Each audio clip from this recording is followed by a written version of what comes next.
Hey, in this tutorial we're going to be looking at section 6.2, which is statics of a particle. Okay, so just a few definitions to start off with. A particle. So a particle is a body or object that we say has all of its mass acting through one point. And we literally draw it as a dot. Okay, forces, and look, this should all be really pretty much straightforward. I would assume that a lot of students that are doing specialists are probably doing physics as well, or have done some physics, so we'd have a pretty good idea of a lot of these things. Okay, so forces. A force is a push or a pull. Forces try to alter the state of the motion of a particle, so either make it start moving or make it stop moving. Forces are vectors, so have a direction and a magnitude, and forces are measured in newtons, which we use just the letter N, capital N, for newtons, for our units. Equilibrium means that the vector sum of all the forces acting on a particle equals 0. Okay, this means that our acceleration is 0. When an object is acted on by two forces, then F1 plus F2 equals 0. Therefore, F1 equals minus F2. Okay, so the two forces are acting in a straight line but opposite directions. That would mean that if we've got a particle there, one force has to be going this way, the other force has to be going that way, and they've got to be the same size. Okay? When three forces are acting on a particle in equilibrium, okay, we have F1 plus F2 plus F3 equals 0. These three forces represents the side of a triangle. Okay, so we could have something, and it needs to be a closed triangle. So we're saying we're doing something like this. Okay, all our forces add up to 0. Okay, Pythagoras' theorem and trigonometry can be used to solve many of our problems when we start working with our triangles. So we'll keep moving on. There's a fair bit to this tutorial. Okay, so we'll have a look at worked example 1. Okay, so a particle is in equilibrium and is acted upon by three forces. Okay, so we've got our particle here. Okay, one force acts horizontally and has a magnitude of 5 newtons. Okay, so we've got 5 newtons there. Okay, another force acts at right angles to the first and has a magnitude of 6 newtons. And say that we act at right angles this way for 6 newtons. Okay, and we want to find the third force. Okay, so our third force has to be a vector sum of these. So what we're going to do is we're going to say, well, we've got our 6 Newton force there. We're going to move our 5 Newton force up here. Okay, our 5 Newton force. Okay, and then we've basically just got to close our triangle up here. Okay, to get F3. Okay, so basically the magnitude of our third force, okay, is going to be, just using Pythagoras' theorem, it's going to be, so the magnitude of F3 is going to equal the square root of 6 squared plus 5 squared, square root of 36 plus 25, which is the square root of 61. Okay, and then if we were to try to work out an angle associated with our vector, which would probably be this angle up here, okay, then what we're going to need to do is tan. So we can say, well, tan of our angle theta is going to be equal to 6 over 5. So theta will equal inverse tan of 6 on 5. So theta will equal 50.19 degrees, going by our textbook. Okay, so we know up here, okay, that we can say that the magnitude of our third force is square root of 61 newtons, okay, and makes an angle of 50.19 degrees to the horizontal, okay, or yeah, okay, or to the force of 5 newtons, something along those lines. Okay, we'll keep moving on. So, angles other than right angles. Okay, if the forces are not at right angles, then the sine and cosine rules can be used. Okay, so it may have been some time since you've done the sine and cosine rules. So the sine rule, okay, is A on sine A equals B on sine B equals C on sine C, or you can say it's sine A on A equals sine B on B equals sine C on C. Okay, where obviously these are our angles. Okay, A, B and C in capitals. Okay.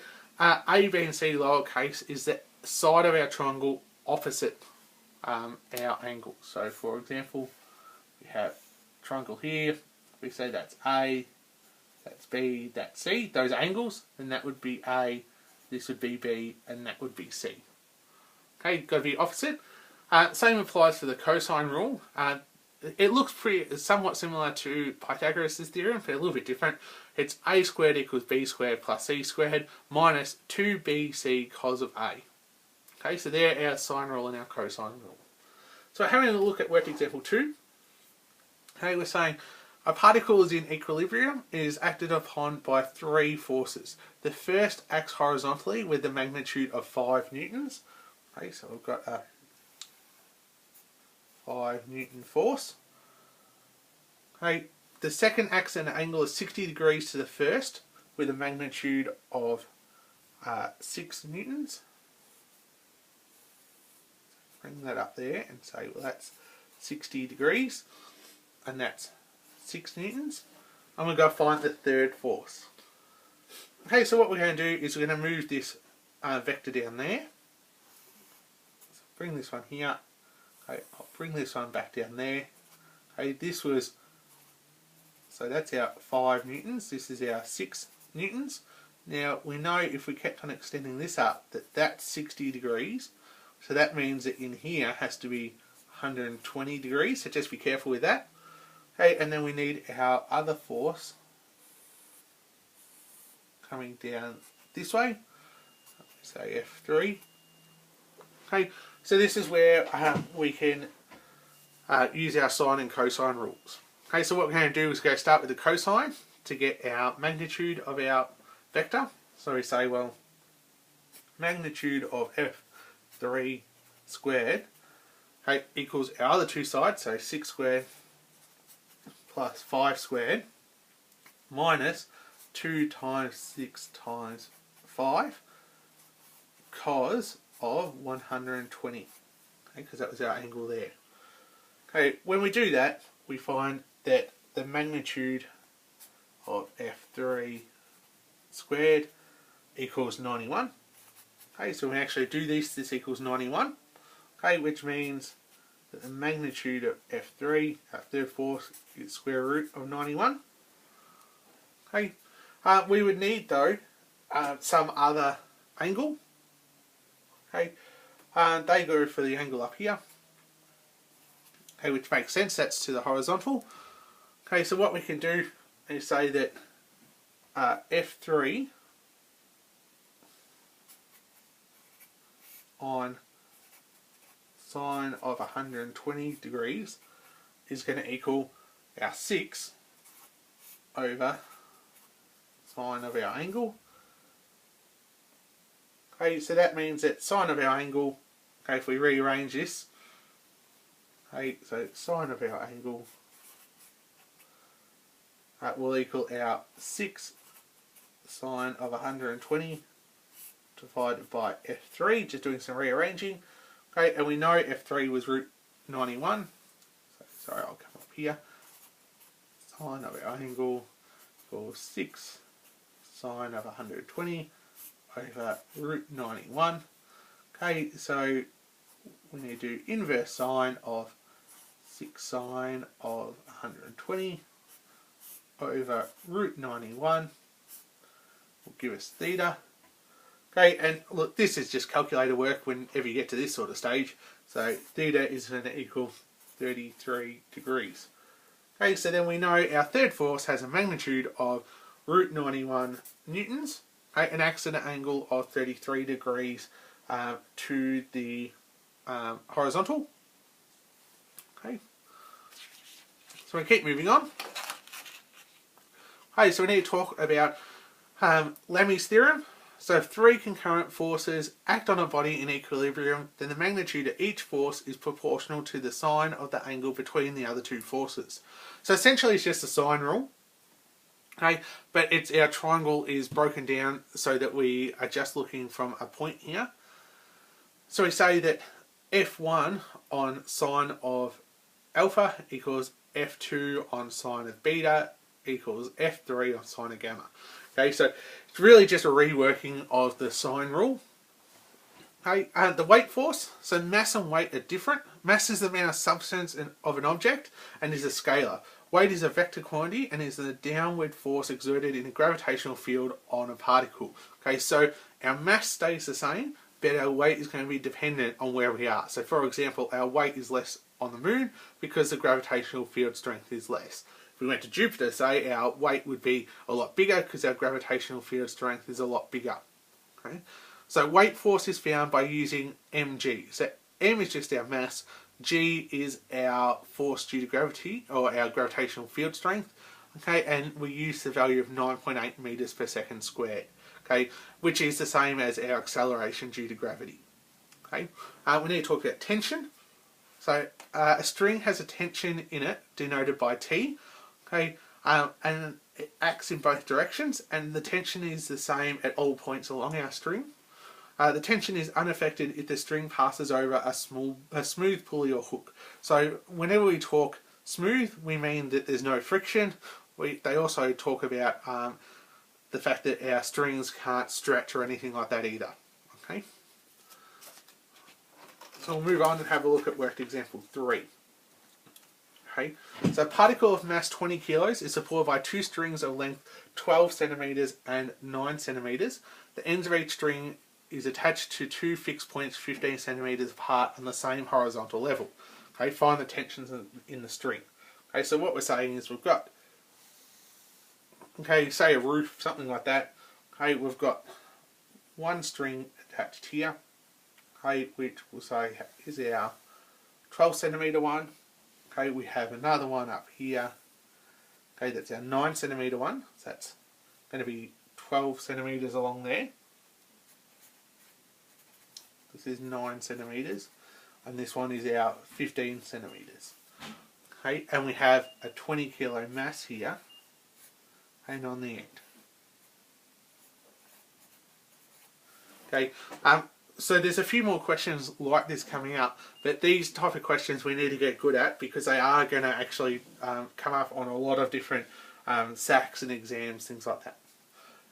Okay, so we can say that this is point A, okay, and that's at angle alpha, that this is point B, angle beta. Okay, we can also say if we were to draw a line across here, okay, that angle there would also be alpha, and this angle here would also be beta. Okay. So we can have, if we actually have a little bit of a look here, okay, what we find is that 12 squared plus 9 squared actually equals 15 squared. Okay, which means we're a Pythagorean triangle, which means we have to have a right angle down here. Okay, so we actually find that we have a right angle. Okay, which means when we know this is a right angle, we know that between these two we have to add up to 90 degrees. So we say that alpha plus beta also equals 90 degrees. Okay, and we can also say that sine of beta is the same as cos of alpha, okay, which equals 12 over 15, okay, and that cos of beta is the same as sine of alpha, okay, and that's going to equal our 9 over 15. Okay, so that's just using our identity. So if we look at this angle here, our alpha, sorry, this one should be an alpha. No, sorry. So ignore that, it was supposed to be a beta. Sorry, so if we look at this angle here, okay, and we know this is our right angle, so you can say, well, cos of alpha is going to be 12 over 5, okay, 12 over 15, sorry, and that would be the same as if we're looking at sine of beta, because that would be 12 over 15. Okay. Okay, so what we're looking at is just, we're going to actually redraw the diagram, okay, because down here we've actually got a 20 times 9.88 force as well. So what we're going to do is we're going to redraw this. So this part's down. Okay, we're going to have our tension in Y2, which we're calling T2 there, and we're calling this one T1. Okay, and we can say that these tensile forces act this way and act this way. Okay, so we're just going to redraw these a bit differently. Okay, and we're going to say, well, we're going to get this diagram here, okay, which is in your textbook. Okay, so we've got our 20G, they call it, they haven't worried about putting it in as 9.8 yet. And then we've got our T2 force coming this way. Okay, and our T1 force coming that way. And we know this is at right angles. Okay, we know that would be our angle alpha. This would be our angle beta. Okay, and if we put in our horizontals, that would equal beta. This one would equal our alpha. Okay, so what we can do is we can start doing a little bit of work here. Okay, so we can say that T1 on sine of beta is going to equal T2 on sine of alpha, and that's going to equal our 20G on sine of 90. Okay, so what we can say then is T1 is going to equal 20G sine of beta. Okay, so just working with T1 at the moment. Okay, and when we work that out, we get, well, we know sine beta, okay, is equal to 12 on 5. Sine beta is 12 on 5, so we can say, well, T1 equals 20G times 12, so not 12 on 5, 12 on 15, okay, which T1 then means that we can say that's equal to 16G, which is 16 times 9.8, which is 156.8 newtons. Okay, so then we can look at T2 and do a similar thing and say, well, T2 is going to equal 20G sine of alpha. Okay, so T2 equals 20G. Okay, sine of alpha was equal to 9 on 15.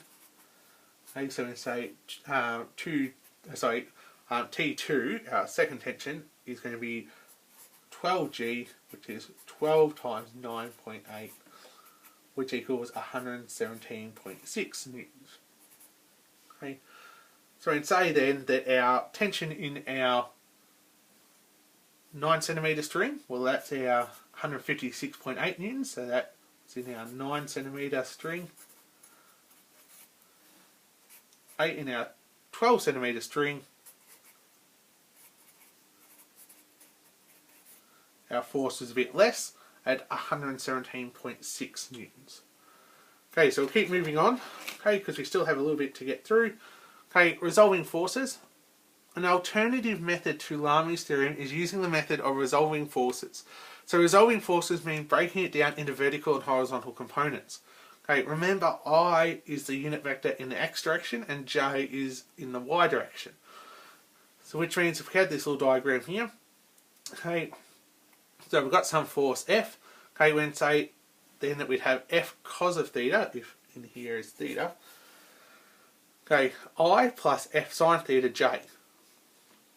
If an object is in equilibrium, okay, then that means our horizontal components will add to 0 and the vertical components will add to 0. So, what we're going to do is have a look at the worked example basically that we just did, okay, except this time we're going to be doing it with resolving our forces, okay, so into our horizontal and vertical components. Okay, so this is actually worked example 6, okay, so we know everything that we had set up, okay, we haven't changed anything there, we were saying that this was T1 and this was T2. Okay, so what we're doing, okay, again we know that we've got a right angle down here. Okay, so just go through those steps to start off with. Okay, and again, they let us know that our sine of beta equals our cos of alpha, which equals our 12 on 15, which we had earlier.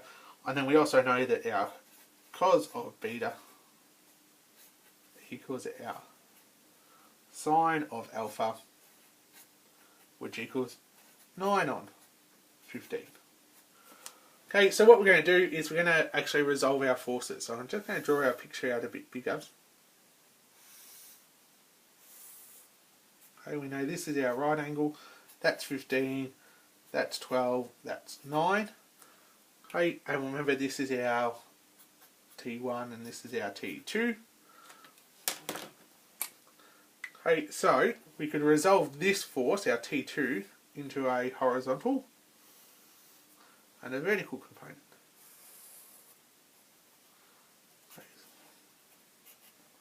Okay, and that would mean that we've got T2 cos of alpha. Okay, because remember, sorry, that's alpha, which means that's also alpha.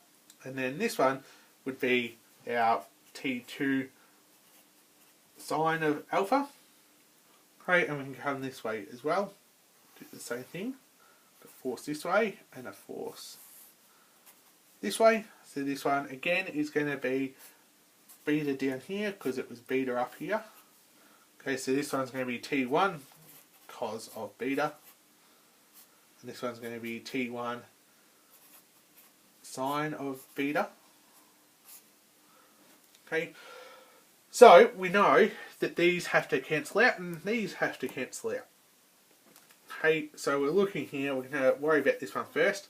Okay, so we're saying, well, T1 cos of beta, take T2 cos of alpha, has to equal 0. Okay. Oh, and don't forget, sorry, we've got our one other force here, okay, which is our 20G force. Okay, that's important. Okay, because otherwise, if you'd looked, you would have been thinking, well, both of these go in the same direction, so how are they going to cancel out? But they've got to cancel out with our 20G.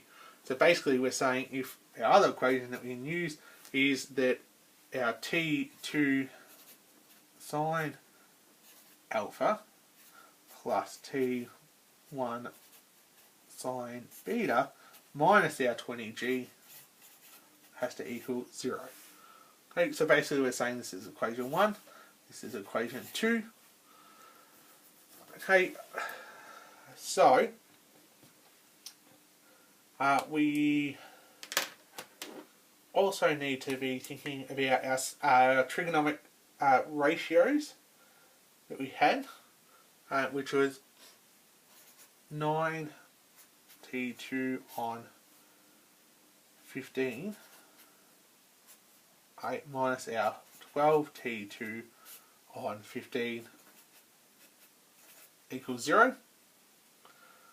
But we need to be thinking then that means that our 9 or T2 times on 15 minus our, plus our 12 T2 on 15 minus our 20G, okay, has to equal 0.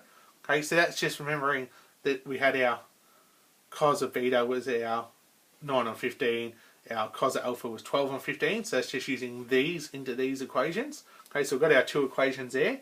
So that's great because it gets rid of our alpha and beta. Okay, so we can say then that we get T2, sorry, that should be the T1 there. Sorry, that should be a T1 there. So we get T2 equals 3 T1 on 4 with a bit of rearranging there. Okay, and so we can say then that we've got 9 T2 plus 12 T1 equaling 300 G.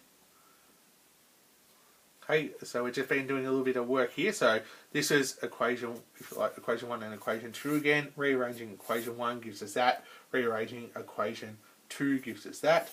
Okay, now we can sub our T2 into here. Okay, and get 9 outside of our 3T1 on 4. Okay, plus our 12T1 equals our 300G. Okay, so working through that, okay, we can say when we simplify this, okay, we actually get 75T1 equaling 1200G. Okay, so that's just doing a bit of rearranging. Okay, T1 then is got to be our 1200G on 75. So T1 equals 16G, which was our 156.8 newtons. Okay, which we had before. We sub that value back in here. Okay, when we do that, we get T2, okay, equaling our 3 times our 156.8 on 4, okay, which equals our 117.6 newtons for our, remember that's our T2, okay, which is exactly what we got a minute ago. The benefit to doing this, as you'll see in a second, is if we have more forces, okay, if we have more than 3 forces, then we can't use our sine rule and our and Lamy's theorem, that sort of thing. Okay, it only works if we've got 3 forces working. So getting used to doing it this way is probably not a bad habit to get into anyway. So we'll keep going. Oh, sorry, I apparently skipped a page. Okay, we've got one more example to go. Okay, which we're saying if there are more than 3 forces acting, then we must resolve the forces as Lamy's theorem doesn't work, as I was saying a second ago. So what we need to do is look at worked example 7. Okay, so there's a little bit to this one, I haven't written it all out. Okay, so string PQR is tied to 2 fixed points P and R on the same horizontal plane. Okay, so what we've got is a horizontal plane again. Okay, we're saying that we've got a point P and we've got a point R. Okay, so we'll keep going. A mass of 20 kilos is suspended from the string at Q by means of a smooth hook that is pulled aside by a horizontal force or F newtons until the system is in equilibrium. Okay, so what we're saying is we've got a situation like this. We've got our 20 kg mass, okay, but we also have another force acting this way of F, so that pulls it across until we're in equilibrium. Okay, the parts of the string PQ, and sorry, this should be Q down here. Okay, the parts of the string PQ and QR are inclined at angles of 65 and 55 to the vertical respectively. Find the value of F and the tension in the string. So this was to the vertical, so we're saying actually down here is 65 degrees. For this one it's 55 degrees, okay, which means because if we keep this coming down and then come across, okay, we know that's going to be right angle, okay, and same with over here, we know that's a right angle. So we can say then that over here is 25 degrees and over here is 35 degrees. Okay, so we've got our diagram set up. Okay, and so remember there's a tension force back this way and back that way as well. Okay, so because the hook is smooth, the tension is unaltered when passing over it. Okay, so that was just a part that they were talking about, and oh sorry, of course we've got our 20G force acting down. Okay, so we let the tensions in the string P, Q and QR both be T. Okay, so we're just saying that both of these are T. Okay, we need to find the values of T and F. Okay, note that the forces in the diagrams are obviously going to be in newtons. Okay, so the tension in the string QR has a horizontal component. Okay, so if we're going this way, okay, it's going to be T cos of 35, and this one's going to be t sine of 35. Okay, and this would be t cos of 25, and this one's going to be t sine of 25. Okay, so we've got that part. So then we know, okay, that if we go our force that we're pulling across with, okay, plus our t cos of 35 minus our t cos of 25, okay, we know that's going to equal 0. Okay, and then if we look at our vertical parts, then we know that our t sine of 35 plus t sine of 25 minus our 20g also equals 0. This is going to be our equation 1 and our equation 2. Okay, so we can say what we're going to do here, okay, is we can say that we're going to take t out as a common factor from these parts. So we've got t outside the sine of 35 plus sine of 25, and that's going to equal 20g by moving that across. Okay, so we see our t is going to equal 20g on sine of 35 plus sine of 25. Okay, and we know that g is 9.8. So when we work all that out, we get t is equal to 196.75 newtons.